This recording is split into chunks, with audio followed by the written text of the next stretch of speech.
Ladies and gentlemen, we're about to experience a truly devastating stock market crash. We see the beginnings of it. We see the beginning of this stock market crash on Friday. We saw the beginning of the stock market crash on Friday, 1,000 points down in the Dow. And the NASDAQ and S&P also got clobbered. And I've been telling you this on this channel for close to 3 months now. I started the stock market crash channel, and I'm going to start doing segments again on that channel. But I want everyone to know that, unfortunately, the worst is yet to come. That doesn't sound like a natural thing or a comfortable statement to make. We could be heading into, eventually, a recession again, or even possibly a depression. Now, I don't really even talk about that. That could take place depending on the apoplectic, hysterical, completely irrational response to, let's just say, global health issues. You can look at the state of the economy. They say, jobless claims. Well, we still have a labor shortage. They say, the gross domestic product is the GDP is up. We're back. Well, they're confusing economic growth that is an obvious result of an economy that's allowed to function. So just because they allowed the economy to function, they think that we're back and this is going to be, good times. The good times are here again. Happy days are here again. What they don't realize is they caused a labor shortage and a supply chain breakdown because of their absolutely insane insistence. The wonderful, wonderful experts and the morally superior Democratic Party when President Trump was in office, when they pushed to end economic activity, we crossed the Rubicon of financial madness into financial madness. The Pandora's box of endless economic catastrophes was opened by that decision. We now have a national debt that's far above the GDP, 22 trillion or so GDP, 28 trillion national debt. Inflation's at a 31-year high. We have labor shortages in key industries. We have a supply chain that's broken.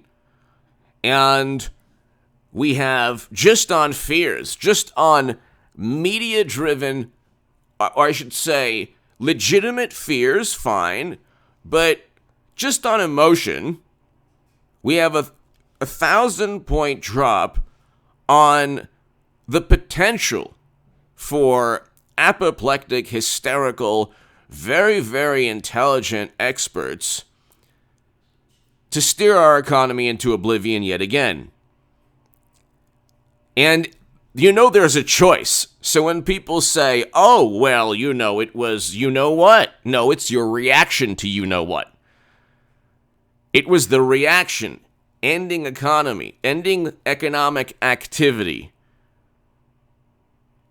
and other absurd,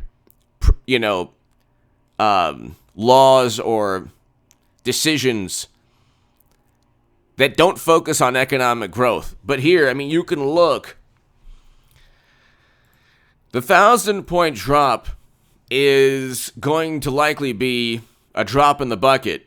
Inflation is taking away all the wage gains for workers and then some. People are actually losing money because of, when they say, wages are growing. No, because inflation is at a 31-year high. They're actually losing money. Okay, they're actually making less money than they did. They're definitely making less money than they did prior to the recession or to last year, because inflation's at a 31-year high. Zillow will stop buying and renovating homes and cut 25% of its workforce. The real estate market's already being hit. Now you have Bill Wang made a huge secret bet, a bank bet, before Archegos collapsed. This is an article several days back.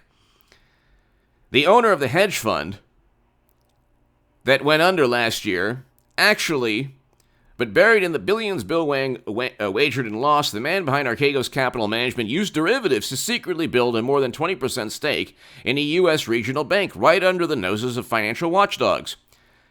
So, he was involved in owning 20% of a regional bank, and I'll put the link below, without anyone knowing before his hedge fund went under. We have no clue what the catalyst will be in this country, and we're slowly seeing the signs of a financial catastrophe. We will have a devastating stock market crash where 20 to 40% is possible in terms of wealth being evaporated because of a crash. But here, Fed's Bostic says he remains open to a faster taper and 1 or 2 rate hikes in 2022. Everyone, Jerome Powell, the media, the Democratic Party, financial experts, and Wall Street firms, they're saying that, well, the economy is back, and, we're doing so well that, eventually the Fed has to begin tapering, and you can't just continually pump money through quantitative easing. You can't always rely on QE and fiscal stimulus in the form of stimulus payments. So Congress is no longer going to send the stimulus payments. The quantitative easing is going to end. That's what Fed tapering means. They're going to taper and end the quantitative easing. They're going to slowly stop purchasing government debt and mortgages, government bonds and mortgages. So eventually, with rate hikes, it's going to be even more difficult to get loans. You do that when the inflation is at, if you do that and the inflation is at a 31-year high, you're making the assumption that, well, the economy is roaring and soaring and doing so well, we have to kind of slow down this economy. The economy is not doing well because it's functioning properly. The economy, from an aggregate viewpoint, is doing well because you've allowed people to actually work this year, whereas the year prior you didn't. See, the confusion is we now allowed people to actually engage in economic activity, capitalism. The velocity of money is still at an all-time low, or still far lower than pre-recession, where it was before the recession. So economic activity, money changing hands, is not happening the way we want it. And you have inflation at a 31-year high. You have labor shortages in key industries. So they keep on talking about, I love how media and Democrats, they say, oh, well, jobless claims, it's close to a 50-year low. Yeah, but we have labor shortages because of your policies. The reason we have labor shortages is because we went from January of 2020 to record low unemployment. I'd rather have record low unemployment without labor shortages, which is what happened under Trump, record low unemployment, no labor shortages, and inflation that was not at a 31-year high, nowhere near a 31-year high. We went from that, a great functioning economy, and our GDP was above the national debt, or around the national debt, still above the national debt though, to 22 million unemployed. We still have about 7.4 million unemployed, and $10 trillion pumped into the economy. So now, if God forbid, there is some kind of Evergrande catalyst, which unfortunately is going to take place, whether it's a derivatives nightmare with hedge funds going under, or the market collapsing and then hedge funds going under because they have too much money on margin, $1 trillion on margin that purchased risky derivatives trades. We have no clue what could happen. We have no clue. We have no clue exactly what could cause a 20 to 40% drop. We saw 1,000 points, and that's the beginning. It didn't even take much, by the way. It didn't even take much. And now you have, and when I talk about a recession or depression, you still have people who don't realize that ending economic activity doesn't keep anyone safe. More people lost their lives and this is a fact. More people lost their lives under our beloved mashed potato brains, Biden, than President Trump. But the apoplectic, hysterical, morally superior among us convinced themselves that Trump was single-handedly giving people you know what, okay? But when you have more people losing their lives under Biden, complete radio silence, okay? When you look at the 2008 and 2000 market crashes, you're looking at market crashes where, well, in 2000 there was the internet bubble. In 2008 there was the credit default swaps and a real estate catastrophe. But now you have bond market overvalued because of the interest rates have been artificially low for so long. Now, what do you think's going to happen when interest rates go up? Because the Fed says, oh, look, our economy's doing so well. Well, that's going to really hurt the bond market. You see already it's hurting. You see already the real estate market's already hurt, and they haven't even increased interest rates. Imagine what'll take place if Zillow is already ending the purchase of homes. Okay? You can look, ladies and gentlemen, and you look at all the reasons that we're heading towards a devastating stock market crash. The beginning of it we saw. It could go back up next week and then tank 2,000 points in one day, and then go back up and then tank 3,000 to 4,000 points in a week, and then go back up and then slowly lose 8,000 to 10,000 points in a month. Okay? The stock market, when you look at $10 trillion pumped into the market to duplicate or replicate economic activity, because the morally superior among us said, oh, we have to keep people safe, and more people lost their lives under their watch than Trump.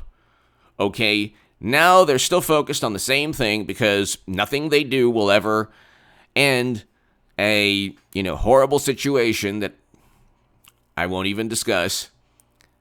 But what their idea of battling, like what they've done on a health perspective, is the equivalent of what they've done with climate change. They pontificate about climate change, and now we have natural gas and oil and natural gas at all-time highs in terms of price and in terms of demand, because they ended the economy, broke the supply chain, inflation's at a 31-year high, and now everyone needs oil and gas. Everyone needs fossil fuels because 80 to 90% of the global economy runs on fossil fuels.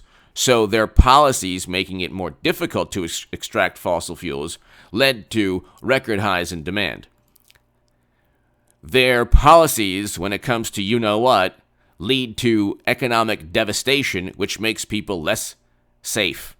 Okay? They're so focused on safety, and everything they do leads to the opposite of safety. But you can look at the stock market crash in 2008, and it's like, it doesn't take much. Now, you can look, it doesn't take much for the market to go from, let's see, the market went from, you can look at, you just go to the Dow Jones Industrial Average stock chart. You can look at it.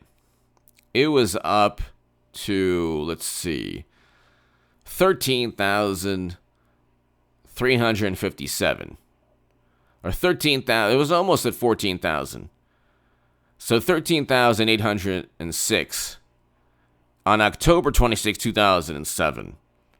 It went from almost 14,000 all the way down to 7,000. Okay? It went on February 27, 2009. It doesn't take that long. In around a year, it lost half its value. Okay? Don't think that this stock market right now can't get down to, 20 or 18 or 17,000 in the Dow. It could. It could. It could. So, don't think that it can't, because it can. We've seen it happen. We've seen it happen. And that was one specific crisis. the credit default swaps and in real estate and people buying mortgages they couldn't afford because of the moral hazard created by a whole bunch of things that took place during the Bush administration. But you're looking at worse now. What's going to take place under Biden is going to be worse, unfortunately, economically. Mashed potato brains is clueless. The morally superior among us are clueless. And we have an all-time high in margin debt. The money that caused all this moral hazard, the Fed is going to begin tapering. Interest rates are going to go up. There's no more $10 trillion. Corporate profits have been elevated in part because of the money that people have been given. People have been given money because their jobs were taken away from them. So Democrats think, hey, if we prevent economic activity and we're the only ones giving checks, well, they'll love us. It's like, no, when all of this tanks, it'll be one political party's fault, in addition to the cowards in the other political party, the never-Trumpers. But mainly it'll be the Democratic Party. Their apoplectic hysterical reaction to a legitimate crisis led us to catastrophe. You can't end economic activity and then pretend that you won't break the supply chain and experience labor shortages, all-time highs in oil and gas, all that stuff. You decided to do this. It wasn't like a reaction that had to happen. It was a decision that you made. You could have decided to do what Sweden did or others. But anyway, we're heading towards potentially a depression if people, so you can have 25% unemployment because, God forbid, the stock market crashes, corporations lay people, just stop, layoffs, increase, people lose their jobs. What's going to happen then? What's going to happen? You can't pump money into the economy anymore. You already pumped $10 trillion through quantitative easing and fiscal stimulus through Congress. So if you pump more money, inflation goes up. You pump more money, the dollar becomes even less valuable. So then what are you going to do? What can we do now in the event of a catastrophe? Not much. Not much. And that's because of people who can't see beyond the next CNN segment. Anyway, give me your thoughts below. I'm telling everyone, if you're in the market now, look, it could go back and go up next week. But I've told everyone this for the past 3 months, and actually even longer. But if you're in the market and you're about to retire, you have no business being in the stock market. If you need liquidity, you need that money, you have no business being in the market because it could tank 20 to 50%. Give me your thoughts, but I'm not telling you what to do. I'm just saying if I was about to retire, there's no way I'd be in the market right now. Give me your thoughts. Thank you so much. Read my article in the Federalist. I talked about this in the Federalist several months back. Read my article. It is below in the description or the pinned comment. And if you want to support my work, my Patreon is below. I'll be back in a couple hours.